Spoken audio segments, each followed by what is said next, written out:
നിങ്ങളിൽ അകാരണമായി ദേഷ്യം വരികയോ മൂഡ് സ്വിങ്സ് എന്ന് പറഞ്ഞ പോലെ നമ്മുടെ മൂഡ് പലപ്പോഴായിട്ട് മാറി മറിച്ചും വരികയോ നമ്മൾ തീരുമാനിച്ചു വെച്ചിരിക്കുന്ന പല കാര്യങ്ങൾ ചെയ്യാൻ സാധിക്കാത്തൊരവസ്ഥയിലേക്ക് മടി കാരണം പലതും ചെയ്യാൻ തീരുമാനിച്ചിട്ട് മാറ്റി മാറ്റി വെക്കുന്ന ഒരവസ്ഥ വരിക, നമ്മൾ സാധാരണ രീതിയിൽ ചെയ്യുന്ന ജോലികൾ പോലും പൂർത്തീകരിക്കാൻ പറ്റാത്തൊരവസ്ഥ വരികയോ, രാത്രി നല്ല രീതിയിൽ ഉറക്കം കിട്ടാതിരിക്കുകയും പകൽ സമയത്ത് ജോലിക്കിടയിലോ വെറുതെ ഇരിക്കുമ്പോഴോ ഉറക്കം തൂങ്ങുക, അപ്പം ഇത്തരത്തിലെ കുറച്ച് കാര്യങ്ങൾ നമ്മളിൽ കാണപ്പെടുന്നുണ്ട്.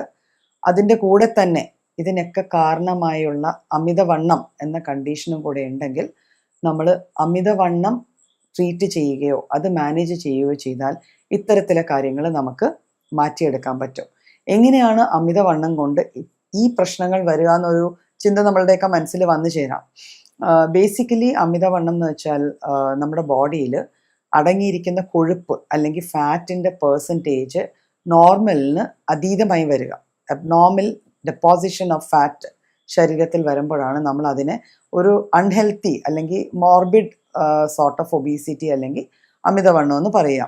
അപ്പം ബോഡിയിലെ ഫാറ്റ് അക്യുമുലേഷൻ തന്നെ ഒരു റീസൺ ആണ് ബോഡിയിലെ മെറ്റബോളിക് റേറ്റ് കുറഞ്ഞിരിക്കുന്നതിന് കാരണമായി വരികയും അതുകൊണ്ട് ഈ അക്യുമുലേഷൻ കാരണം പല കാര്യങ്ങളും നമ്മളുടെ ബോഡിക്ക് പ്രോപ്പറായിട്ട് ചെയ്യാൻ പറ്റാതെ വരുന്ന ഒരവസ്ഥയിലേക്ക് നമ്മൾ വന്നു ചേരും. ഇത് കൂടാതെ തന്നെ ഫാറ്റ് അക്യുമുലേഷൻ കൂടിക്കഴിഞ്ഞാൽ നമ്മുടെ ശരീരത്തിൽ ഒരു റേഞ്ച് ഓഫ് എൻസൈംസും ഹോർമോൺസും ഓൾട്ടർ ചെയ്ത് ഇരിക്കാൻ തുടങ്ങും. നമ്മുടെ ബ്ലഡിലെ ആ ഹോർമോൺ ലെവൽസൊക്കെ ഓൾട്ടേർഡ് ആവാൻ തുടങ്ങും. അതിൻ്റെ പരിണിത ഫലമായിട്ടായിരിക്കാം പലപ്പോഴും ഞാൻ ആദ്യം പറഞ്ഞ കുറച്ച് കാര്യങ്ങൾ നമ്മൾ അഭിമുഖീകരിക്കുകയും എന്തുകൊണ്ടാണ് എനിക്കിതിങ്ങനെ എന്നുള്ളൊരു ചോദ്യം നമ്മുടെ മുന്നിൽ വരികയും ചെയ്യുക. അൾട്ടിമേറ്റ്ലി ഇതെല്ലാം വന്നു കഴിഞ്ഞാൽ നമ്മുടെ കോൺഫിഡൻസ് ലെവൽ വല്ലാണ്ട് താന്നു പോവുകയും ചെയ്യും. അത് നമ്മുടെ ക്വാളിറ്റി ഓഫ് വർക്കിനെയും ബാധിക്കും. അപ്പം ഈ പറയുന്ന ഒരു കോമ്പിനേഷൻ, ഈ പറഞ്ഞ സിംറ്റംസിൻ്റെ ഒരു കോമ്പിനേഷൻ ഒരു വ്യക്തിയിലുണ്ടെങ്കിൽ ഉറപ്പായിട്ടും ആ വ്യക്തി അമിതവണ്ണത്തിന് അല്ലെങ്കിൽ ഒബീസിറ്റിക്ക് പ്രോപ്പറായിട്ടുള്ള ട്രീറ്റ്മെൻറ്റും മാനേജ്മെൻറ്റും എടുക്കേണ്ടതാണ്. അപ്പോൾ ഇത് ട്രീറ്റ് ചെയ്യണം എന്ന് പറഞ്ഞു. അപ്പോൾ സ്വാഭാവികമായിട്ട് ട്രീറ്റ് ചെയ്യാൻ പറയുന്നത് അതിൽ വന്നേക്കാവുന്ന ഈ ഹോർമോണിലെ വ്യതിയാനങ്ങളോ എൻസൈംസിലെ വ്യതിയാനങ്ങളോ അല്ലെങ്കിൽ കോമോബിഡിറ്റീസോ ആണ് നമുക്ക് ട്രീറ്റ് ചെയ്യേണ്ടി വരിക. പക്ഷെ എന്നും അമിതവണ്ണം അല്ലെങ്കിൽ ഒബീസിറ്റി മാനേജ് ചെയ്യുമ്പോൾ നമ്മൾ മനസ്സിൽ കരുതേണ്ട ഒരു കാര്യം, ഒരിക്കലും മരുന്ന് മാത്രം കൊണ്ട് ഈ ഒരു കണ്ടീഷൻ നമുക്ക് മാറ്റിയെടുക്കാൻ പറ്റില്ല. അതിൽ നമ്മൾ ചേർക്കേണ്ടത് ലൈഫ് സ്റ്റൈലിൽ വരേണ്ട കുറച്ച് ഓൾട്ടറേഷൻസ് ആണ്. അതായത് നമ്മുടെ ഭക്ഷണ രീതിയിലും നമ്മളുടെ വ്യായാമ രീതിയിലും നമ്മുടെ ഫിസിക്കൽ ആക്ടിവിറ്റി ലെവൽസിലും വരുത്തേണ്ട ചില മാറ്റങ്ങൾ അനിവാര്യമാണ്.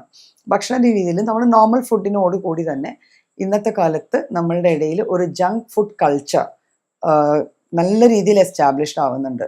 അപ്പോൾ ഈ ഒരു കൾച്ചറിൽ നിന്ന് മാറി നമ്മൾ back to natural, normal and simple food, processed അല്ലാത്ത സിമ്പിൾ ഫുഡിലേക്ക് എത്തുക.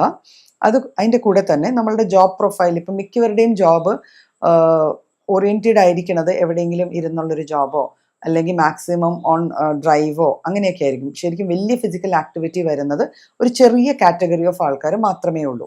അപ്പോൾ ഫിസിക്കൽ ആക്ടിവിറ്റി ലെവൽസും അതനുസരിച്ച് നമ്മൾ ഇംപ്രൂവ് ചെയ്യേണ്ടിയിരിക്കുന്നു. നമ്മളുടെ ഡെയിലി ആക്ടിവിറ്റീസിൻ്റെ കൂടെ തന്നെ ഒരു 30 മിനിറ്റ്സ് മിനിമം ഒരു ചാർട്ടേഡ് ഔട്ട് ആയിട്ടുള്ള ഒരു physical cardio sort of exercises നമ്മുടെ ഷെഡ്യൂളിൽ ഇൻക്ലൂഡ് ചെയ്യണം, നമ്മുടെ ജീവിതത്തിൽ ഇൻക്ലൂഡ് ചെയ്ത് അത് മെയിൻറ്റെയിൻ ചെയ്ത് കഴിഞ്ഞാൽ നമുക്ക് മെഡിസിൻസ് പ്ലസ് ഈ ഫുഡിൽ വരുന്ന നാച്ചുറൽ ഫുഡിലേക്കുള്ള ഒരു ട്രാൻസിഷനിലൂടെ വരുന്ന മാറ്റങ്ങൾ പ്ലസ് ഈ എക്സസൈസിൽ വരുന്നതും കൂടെ ആഡ് ചെയ്താൽ ഒബീസിറ്റി നമുക്ക് പരിഹരിക്കാൻ പറ്റും. അതോടുകൂടി തന്നെ നമ്മൾ ആദ്യം പറഞ്ഞ കുറച്ച് അതിനോട് ചേർന്ന് വരുന്ന ആ സിംറ്റംസും മാറി നമുക്ക് ഹെൽത്തി ലൈഫ് ലീഡ് ചെയ്യാൻ പറ്റും.